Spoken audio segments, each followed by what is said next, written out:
Bonjour à toutes et à tous, soyez les bienvenus sur RCF dans Écosolutions d'un monde à l'autre, l'émission qui vous propose un focus sur les initiatives et les bonnes pratiques sociétales et environnementales à l'œuvre dans nos entreprises. À ma droite, Josué Girandier, co-animateur de cette émission et conseiller entreprise au sein de la Chambre de commerce et de l'industrie de la Sarthe. Josué, bonjour. Bonjour Valérie, bonjour à tous. Et je précise que pour nos auditeurs, vous, Valérie Fatpi, attachée de presse au sein de l'agence Pressentiel, est assise à ma gauche. Et pour compléter ces présentations, aujourd'hui nous avons le plaisir de recevoir dans nos studios le dirigeant de Leveraise, une entreprise mancelle dont la traduction anglaise du nom signifie littéralement « tirer parti ». Leveraise donc qui accompagne des PME de l'industrie dans la mise en place d'outils issus de l'intelligence artificielle. Son gérant est à notre micro aujourd'hui, Gaëtan Gautis. Bonjour. Bonjour. Alors Gaëtan Gautis, vous êtes ingénieur de formation, spécialisé en ingénierie système. Vous avez travaillé dans l'ingénierie spatiale et vous avez également appris à des algorithmes à dessiner un avion. Ce qui, en 2017, vous a désigné comme le lauréat du prix aéronautique du futur. En 2023, à l'aune de vos 30 ans, vous créez votre propre société. Alors Gaëtan Gautis, première question, quel est ce chemin qui vous a conduit à la création de Leveraise ? J'ai commencé effectivement à travailler dans l'aéronautique, à intégrer des algorithmes qui vont exploiter l'intelligence artificielle pour dessiner des avions par exemple. J'ai travaillé après dans des groupes industriels sur la transformation d'entreprise, ce qui m'a ramené après dans des cabinets de conseil en stratégie de transformation. Et en fait, je ciblais exclusivement des grands groupes sur leur transformation, avec des contraintes qui étaient un peu particulières par rapport aux grands groupes, et on ciblait pas assez les PME, les ETI. Et donc je me suis dit qu'aujourd'hui, avec l'état de l'art, on pouvait déployer les outils qui sont principalement dédiés aux grands groupes dans des plus petites structures, que ça leur apporterait aussi beaucoup de choses.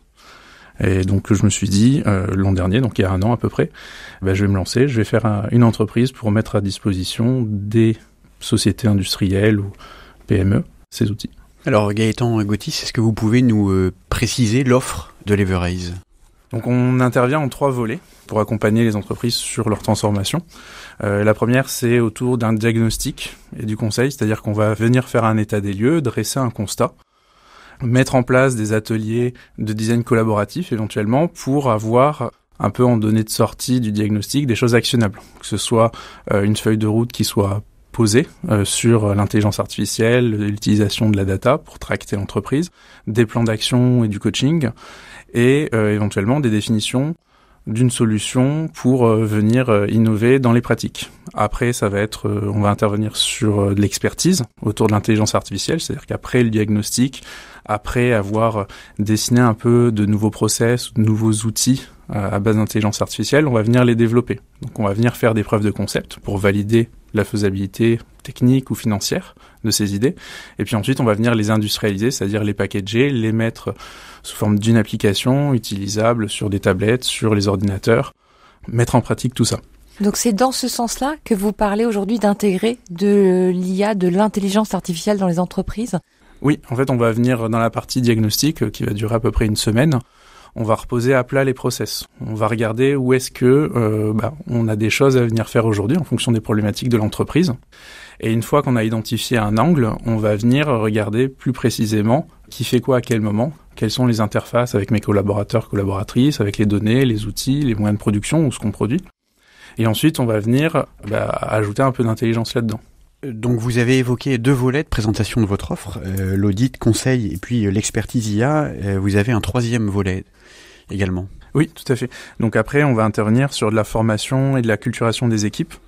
Donc les équipes métiers, les équipes de direction aussi, pour donner les billes, pour que les gens comprennent les enjeux autour de l'IA, les risques aussi pour le métier, pour l'entreprise.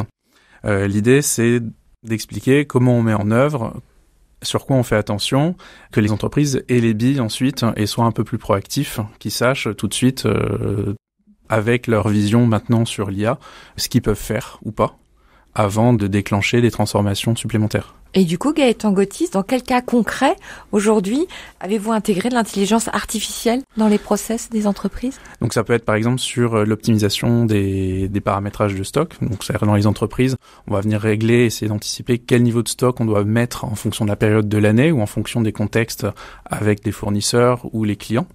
Ça peut être aussi au niveau de l'ordonnancement.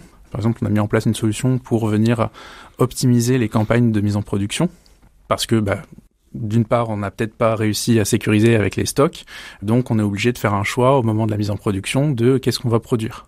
Et aujourd'hui, par exemple, sur ce thème-là, il y a des équipes dans une entreprise qu'on accompagnait qui mettaient 3 à 4 jours pour analyser qu'est-ce qu'ils pouvaient lancer avec l'état actuel des stocks et des plannings de production.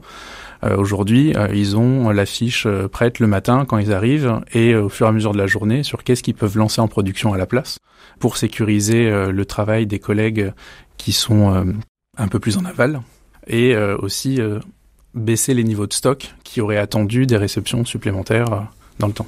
Alors Gaëtan Gautis, intégrer de l'intelligence artificielle dans une entreprise, ça coûte combien et ça peut rapporter combien? Alors, sur le coup, ça va être très variable. Ça va dépendre du niveau de ce qu'on souhaite intégrer, parce qu'on peut très bien imaginer une intégration assez rapide. Des choses qui sont très bien, ça va être sur de la lecture automatique de bons de livraison, comme on fait aussi avec certaines applications qu'on vient scanner notre reçu de notes de restaurant pour faire nos notes de frais derrière. Donc ça, il y a des solutions pratiquement sur étagère ou à customiser un petit peu qui vont pas forcément coûter très cher et qui en termes de gains, on va gagner à chaque fois 1 heure de scan de nos différentes notes sur le mois. Et après, ça peut être des transformations plus en profondeur. On va venir automatiser des process plus importants.